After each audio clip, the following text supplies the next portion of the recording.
way back in the beginning of my career. My thought was, I'm going to write a book. My first day of writing, I sat down, stared at the blank screen for half an hour, wrote like 5 sentences, and then went, I don't know what I'm doing.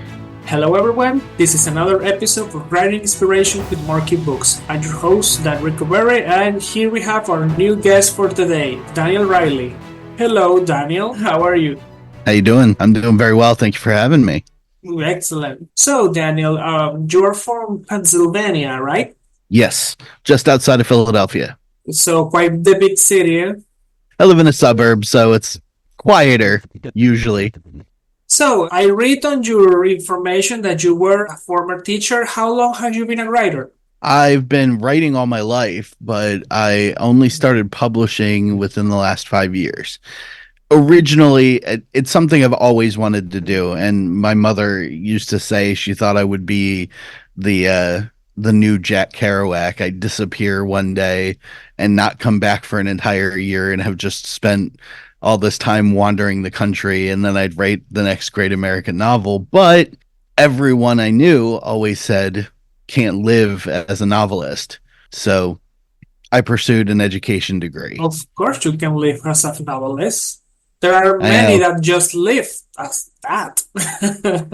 Yeah, well, I believed them, which was, that's on me. But I pursued an education degree because, I had to take care of myself and my daughter, and did that for about 10 years until the COVID period occurred. And I had to start thinking of alternatives. So I started applying my teaching skills and what I had learned about independent publishing and writing, and created Whimsyland, which is my business. I'm a writing coach and editor now. I help anyone, independent or trad pub, refine their manuscripts into exactly what they want to put out to the public.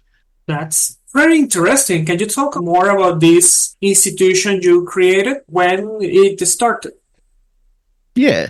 When I first started learning about independent publishing, I had queried for a while and got nowhere. And then new programs and new ways of getting your own projects out there without having to go through the publishing houses became available. So I started doing research about them. And then I was asking around online to everybody I knew, or anyone that had an open DM box, basically. How did you do this? Did you go through traditional publishing? What were your experiences? Like, I just questioned everyone I could and learned from them, started reading more about the process and applying it to these new systems that were coming into place, like Amazon's KDP system, like Draft to Digital, Lulu, things like that came up over the last couple of years.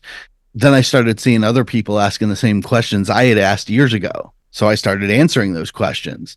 And then I thought, hey, I have all of this teaching experience. Why don't I just teach people how to do it and not charge them insane amounts of money that's going to break their bank, but actually make it possible for them to get the same professional level of editing, of advice, without it being so financially crippling. And sometimes once you self-publish, big publishers can come to you after that. Yeah.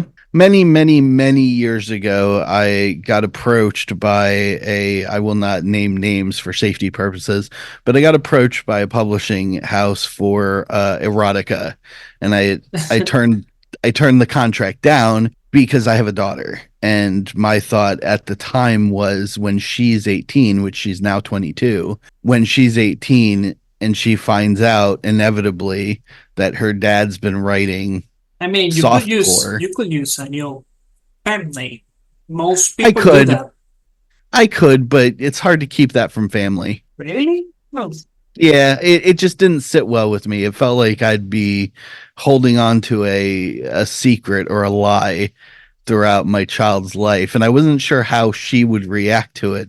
So I just thought, err on the side of caution. I know of some examples. For example, there's a story of a Japanese writer that writes like gay soft porn, and she hid it from her family for 15 years. till one day his son found her manuscript hidden in her room. Gotcha. Yeah, and that was what I was concerned about. So I ultimately ended up turning it down and just trying to query some agents for fantasy, sci-fi, standard fiction. Didn't work out as well, but it's never been about the money to me because yes, it's necessary in order to continue to do what you need to do, but telling the story is the most important part. Okay. So, you mentioned that your main inspirations were Roger Zelazny and Arthur Conan Doyle, right? Did they inspire you to start writing at the beginning, or it was something else? Zelazny definitely. My love for Arthur Conan Doyle came years afterwards. When I was younger, my uncle used to come to visit us, and every time he did, he would bring a shoebox full of what were considered dime store novels at the time. So they were like yay big paperbacks, and he started bringing me the Chronicles of Amber, just a couple of books at a time, and I just devoured them. I thought they were the coolest thing in the world because they're a combination of fantasy elements and science fiction, parallel dimensions, and uh, you know, swords, sorcery, high adventure. It was so interesting.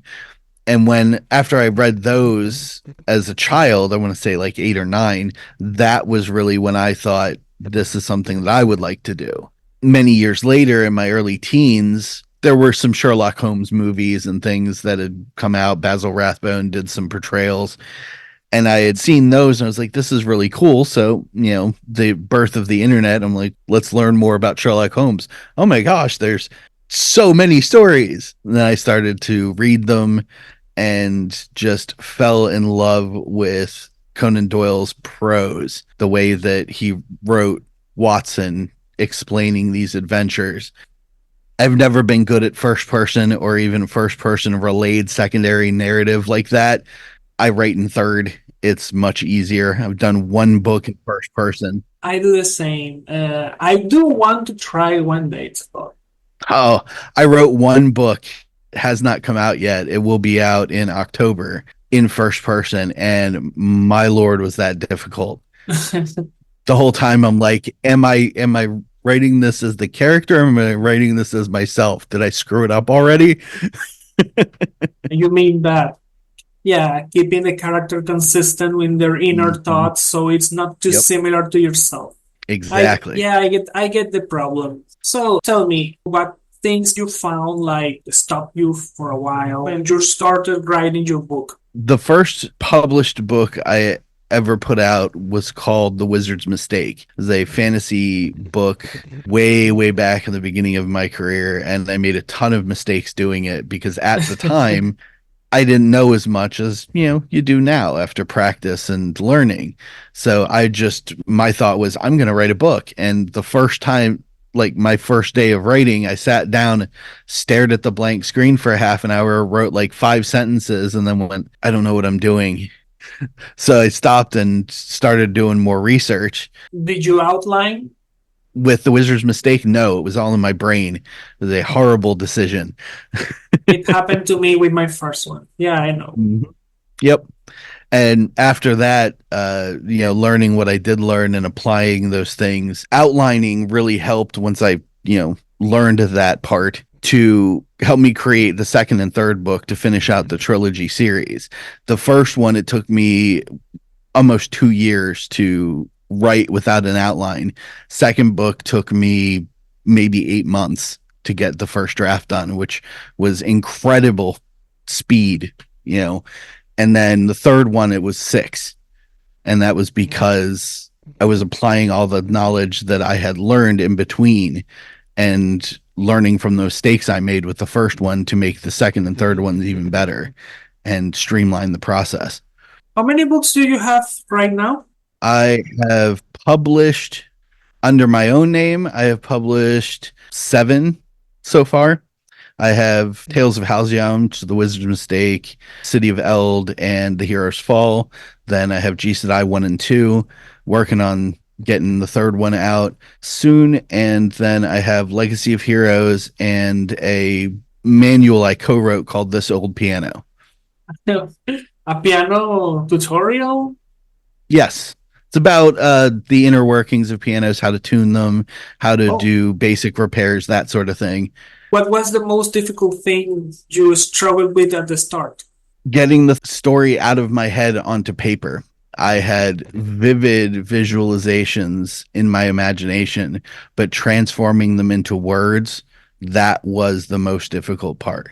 So, you mentioned that one of your covers was drawn by your daughter. Yes, all of the Tales of Halcyon, The Wizard's Mistake, City of Eld were created by my daughter. The first one was drawn by her. The second two, she was learning to use art programs and wanted to go with the more modern cover styles, which were very simplistic and, more shape elements. So, we were like the first ones to make a cover for you. My daughter, she was the first one to make a cover for me way back. And that I just talked to her about what the characters look like and then asked her to create kind of a group shot for that first book. And she did it to the best of her ability, which I will always cherish.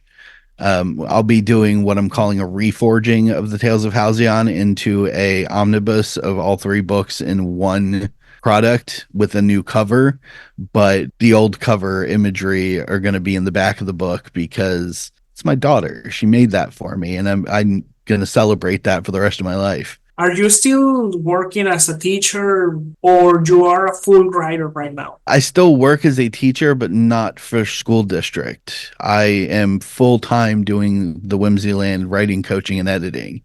So I'm a full time editor and writing coach and a part time author. That's pretty cool. It's been really nice. So tell me, Daniel, you read fantasy or you try other genres other times? I've written a bunch of different genres. So Tales of Halcyon was strictly fantasy.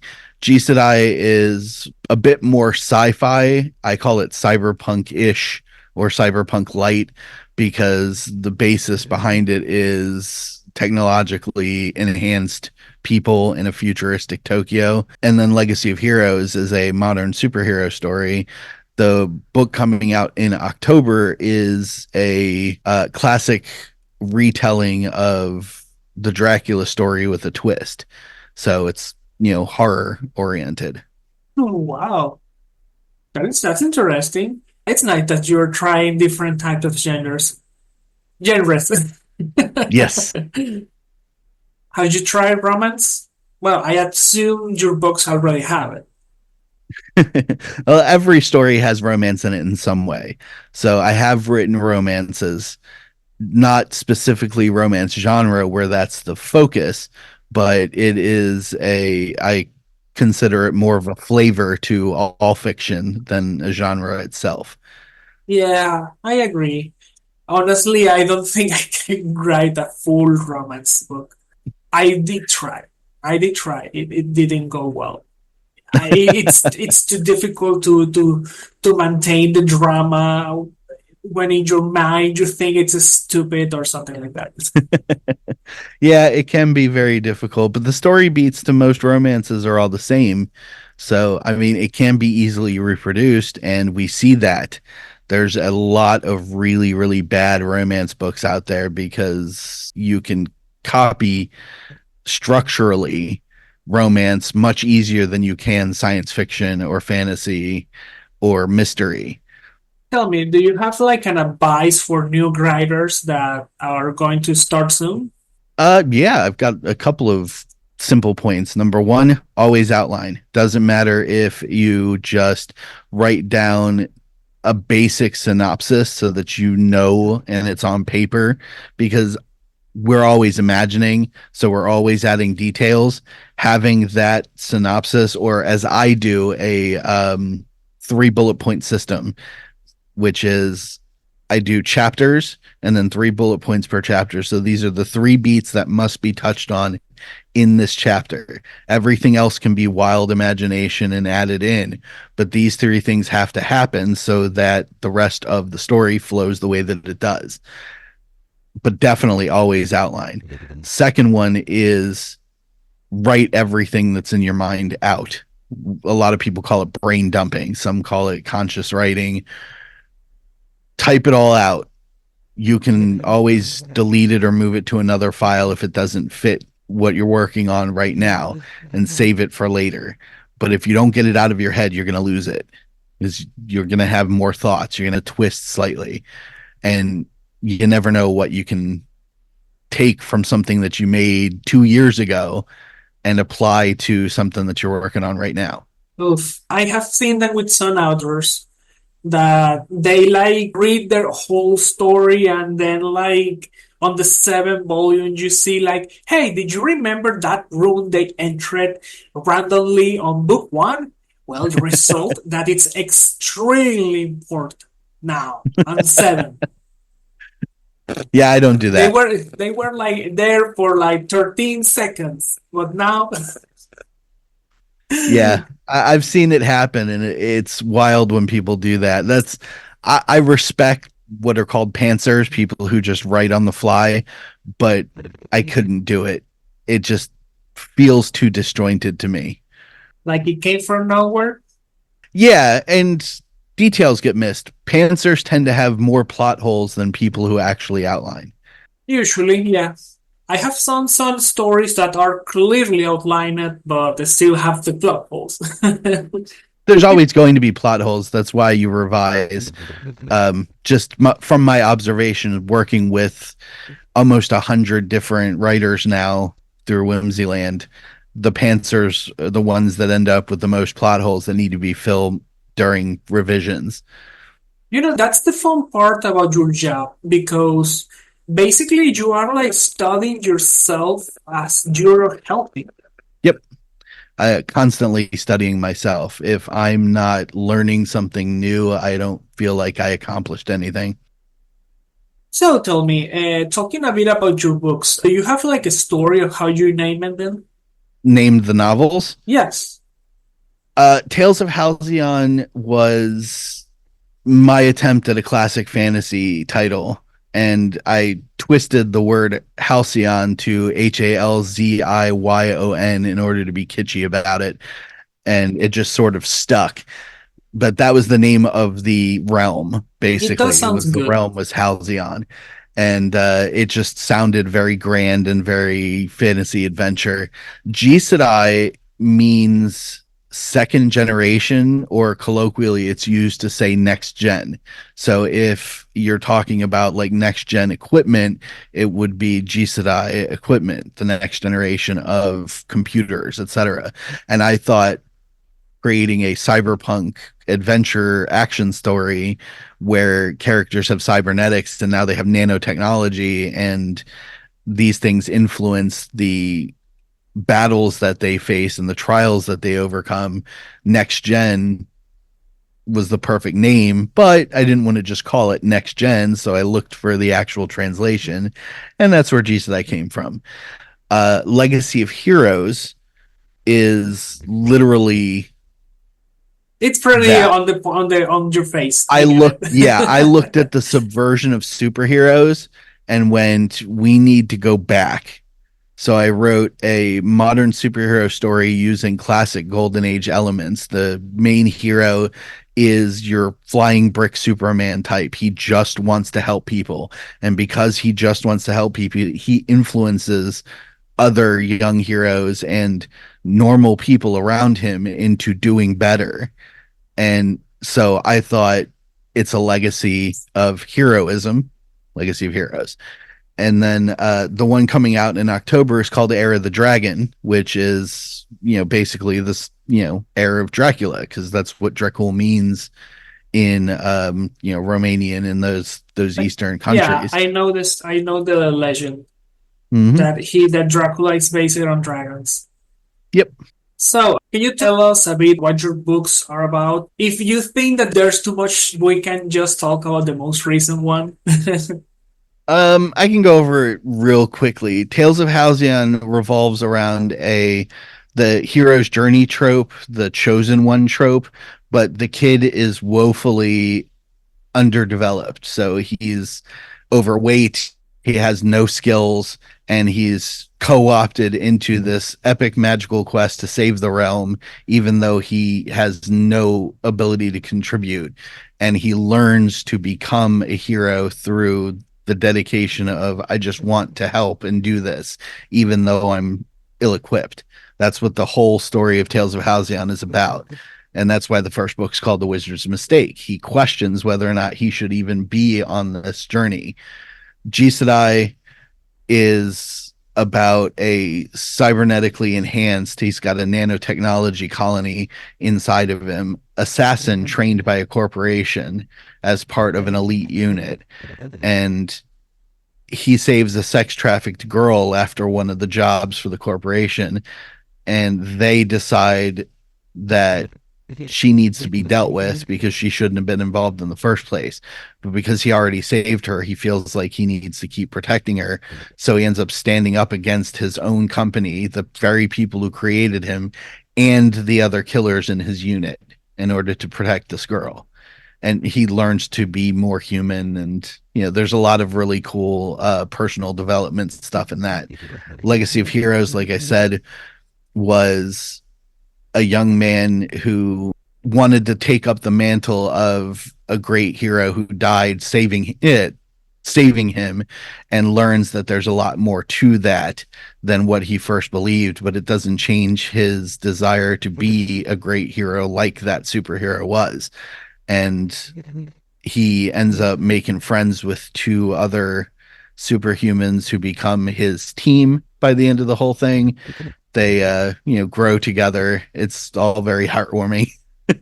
um Era of the Dragon, like I said, is the Dracula story but with a twist. So it focuses on one of the brides following in Dracula's footsteps. So she cultivates three young men as her grooms when they're of age, and the story restarts itself, but because of an unknown heritage, the one of them is actually a direct descendant of Vlad when he was alive. So the change takes, but he's more powerful than the bride is. So he's not under her sway, and he goes after her for revenge. Okay, okay. Interesting. So tell me, what are your plans for the future? Are you outlining already your next one after The Hair of the Dragon? Yeah, I have a lot of writing projects in my future plans. The third G Sedai book, like I said, I'm working on and hoping to get finished and out by the end of this year. Era of the Dragon will be available in October. I wanted the Dracula story to be out before Halloween, because it fits, of course. Yes. And I have a couple of other projects that I'm working on currently.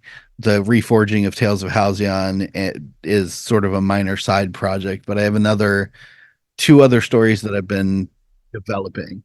I have seen that before. Some writers that go back to their first books and try to fix mistakes and plot holes years Yeah. later.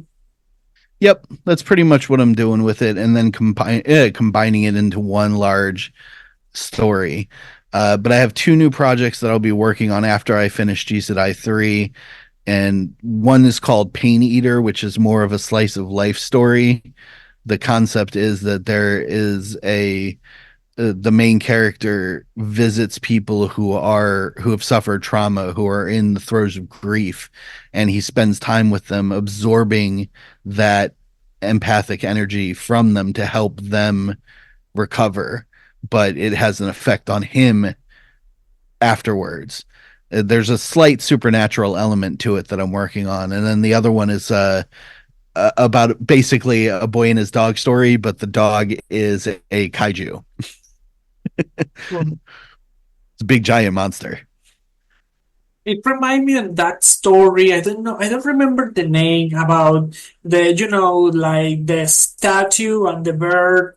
The statue was just there immobile, looking at everyone and seeing their problems. And then he asked a bird to send pieces of himself to help those people. And at the end of the story, the statue disappears because Yeah. he gave himself for everyone. Yes. and the bird like laments this because he never thought on himself for a moment Yeah, I and lost remember that. everything. Yeah, I remember that story concept, but I can't tell you what the title was or who wrote it. I'll have to get back to you on that one. I know it's an old European story, but I don't really Yeah. know remember the title. It's a really cool parable, and that's a little bit of what I was playing with Pain Eater, is that this person is taking trauma from others and doing harm to himself in the process. So it's not something that's sustainable, but he feels compelled to do it for the betterment of other people. Are you also playing with the concept that when you take trauma away, you are actually damaging in a way those people because trauma are not only scars. Trauma is experience, learning, everything. Yeah, that's one of the elements that I have been working on with it. Pain Eater is still in the outlining process, so I'm still fleshing out exactly what I want it to do and what the parameters are. But that was one of the things that I've been thinking about a lot is that what is the drawback of taking someone's pain away? Well, in a way, they could like make the same mistake again. For Exactly. Yep. example, Yep. on your plans for the future, are you planning like a direct sequel or spin-off for your already made books? G Sedai has a long story. Everything is broken up into trilogies, and I have mapped out 18 total books, so six different story arcs. I don't know if I will get to all of them, but I'm going to keep writing them because that series seems to be what most people like, and you got to give the fans what they want. Yeah, my publisher, well, it's technically a publisher, but it's not. It's just someone like it's paying for it. He told me that people prefer like series to buy series, and it's better to just publish the complete series from the start, or do like J.K. Rowling that she published four at the same time, and then the rest. Yeah, that's definitely a great way to do it on the marketing side of things. It's not really a reality for independent publishers. It's a lot easier to do in the trad pub or publishing house spheres. But in order to stay relevant, you've got to kind of produce on a consistent basis. So your fans need to know that the next book is coming out soon, or they're just going to forget about you. So it adds a little bit of necessity to the process. Like I said, I've mapped out, I have outlines for 18 total books. So at any point, I could just keep working on G Sedai stories, spend like an entire year writing out the first draft so I could put a bunch out shortly after each other. But most indie creators just want to get that first book out so that they get their name out there and show the world what they can do. And then they start following up. Yeah. Are you planning to go to an event in person so people that read your work can know you, like a signing event or stuff like that? I've done a couple of book signings locally around my area. I try not to go into Philadelphia if I don't have to for obvious reasons. I attend local comic cons, fairs, things like that. In 2025, I plan to get to Florida for their Comic Con and New York as well. Possibly that's kind of like secondary. I really want to go to the Florida one, and if I can, 2026, my plan is to get to Liberty Con, which is a really fun convention. I've been there as a visitor, but I want to go as a someone who has a booth that can reach new readers. I made comic books out of G Sedai's story. I've two issues done so far, and stores have been picking that up. People seem to really enjoy it, so I'm thinking maybe that's another incentive to do some globe trotting around the US at the very least.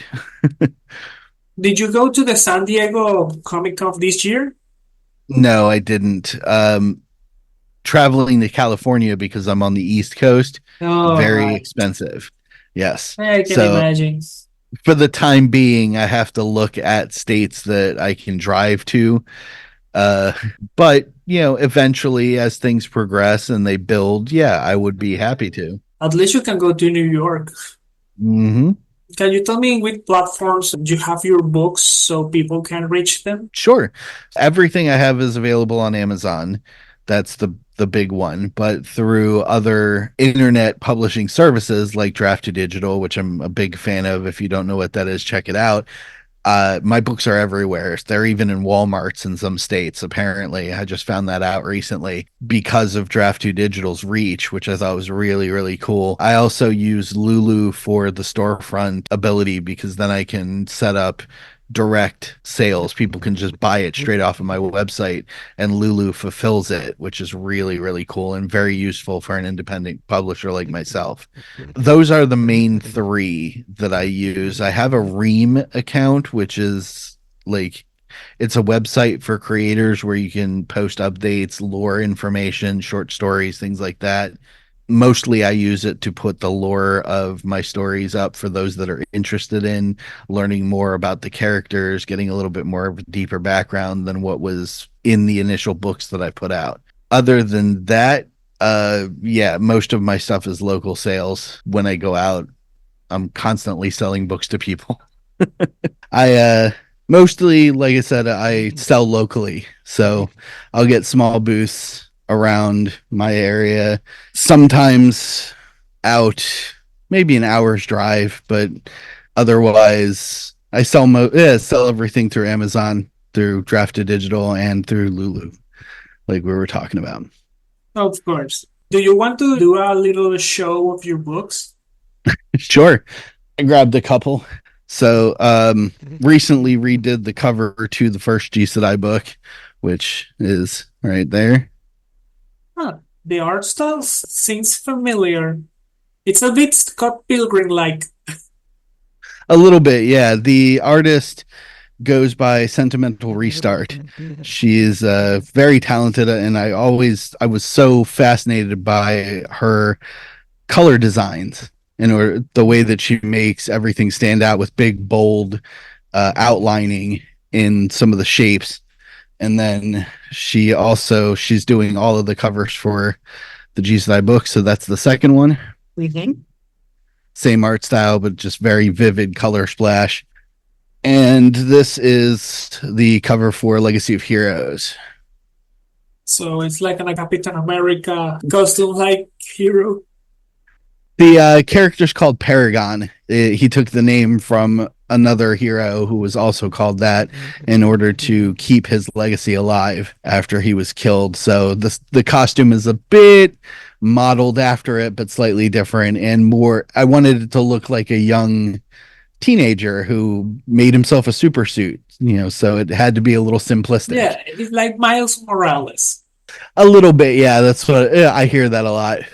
But instead of trying to tell everybody that he is Spider-Man, he's just the new Paragon. Well, technically, I don't think he presents himself that you basically you ask people who is Miles Morales, and they'll tell you Miles Morales is Miles Morales. They won't Yeah. tell you that he's Spider-Man. Yeah, that's true. It's not that he has spider powers. It's not a problem. People like him. Just that people know that he's like a successor and not the original, and people Right. understand. Yep. And that was sort of what I was going for. He's just keeping the memory alive. That's cool. So actually, another writer told me that people needs to understand and start that it's not embarrassing to go to like I don't know Walmart and try to sell your book outside. You have to be resourceful and do whatever it helps you. Very much Pride so. doesn't have anything to do with sales. Nope. No, it That's doesn't. that was his advice for the new starting up writers. Yep, absolutely. And it's something I had to get over because my original mindset going into this was it's about the book.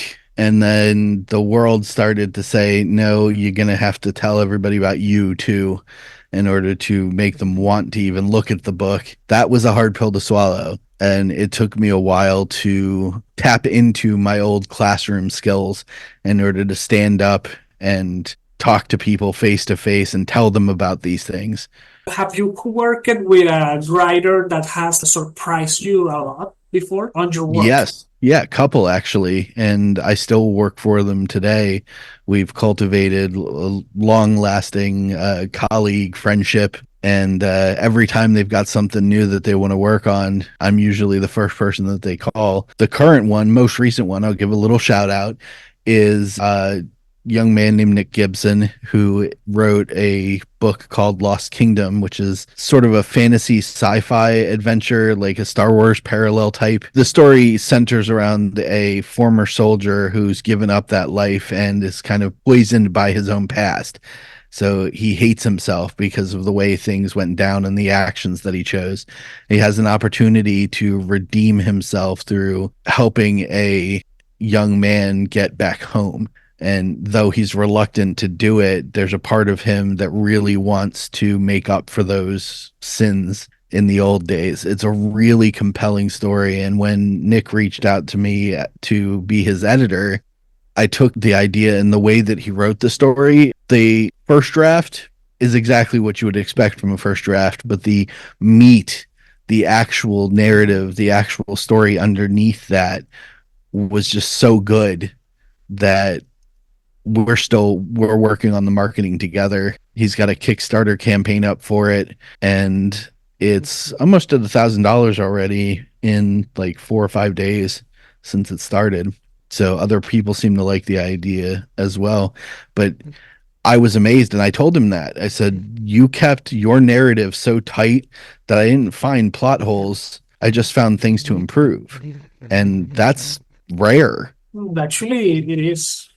Well, sometimes what people call plot holes are things that maybe you are outlining for another book. I know Yeah, that because happens. I left certain plot holes on purpose just so I can use them on the next work. Yeah. So sometimes it's necessary.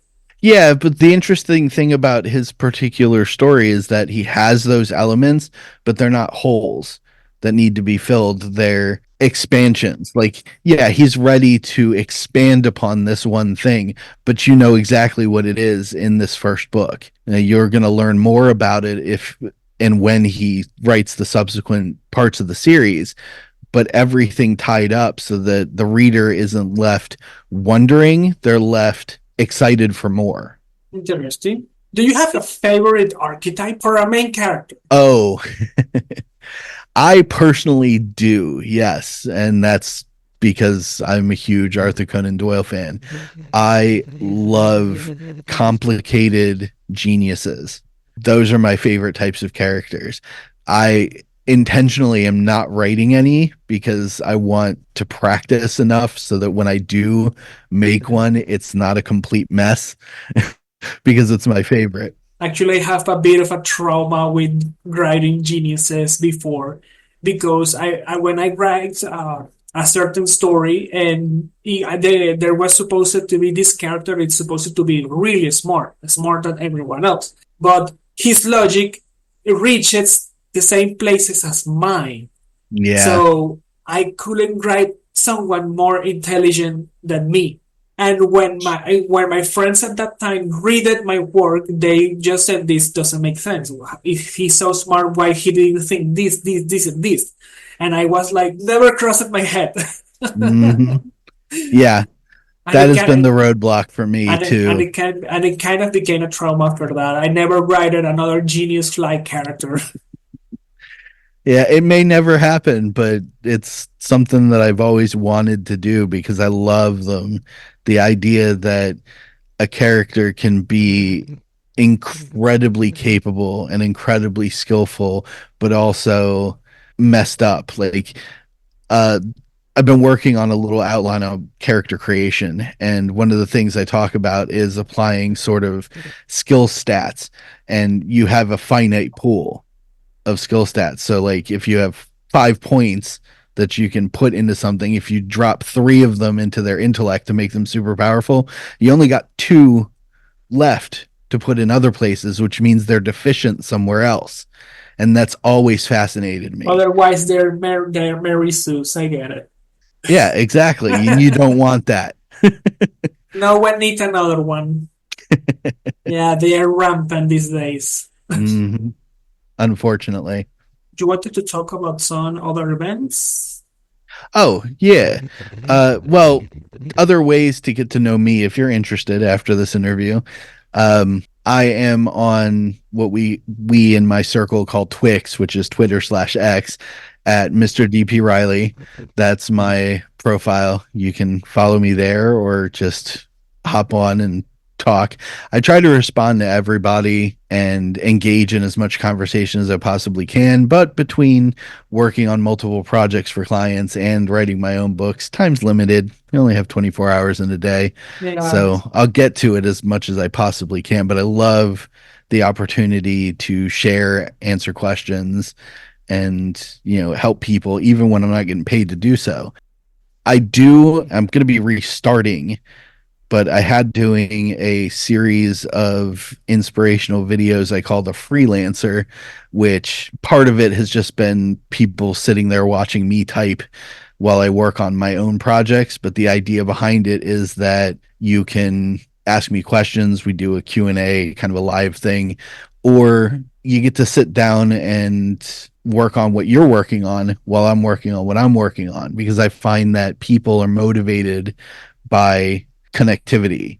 If you're doing something, I can be doing something and we can do it together. So it motivates them to keep working on it. So I was doing a weekly series that I'm going to be picking back up, and it's called The Freelancer. It's on my Whimsyland YouTube. Otherwise, on Friday nights, I'm co-host of a interview live stream called Iron Age Nights, or IAK for short, with Royce from A Drink with Crazy and Justin Evely Music. He is a independent music man. Dude is amazing. Um, we interview guests. We pal around for a couple of hours every Friday night. So you can really get to know me, get to know the other guys, maybe even find some fun in our community. There's a couple hundred people that hang out with us in the Discord and come hang out with us on the live streams. It's a lot of fun. Sounds very great. Thank you, Daniel, for accompanying us today and for all the information you tell us. Happy to be here and thank you for having me. Well, that was all for today. Thank you for coming. This was Writing Inspirations with Marky Books. See you later. Bye.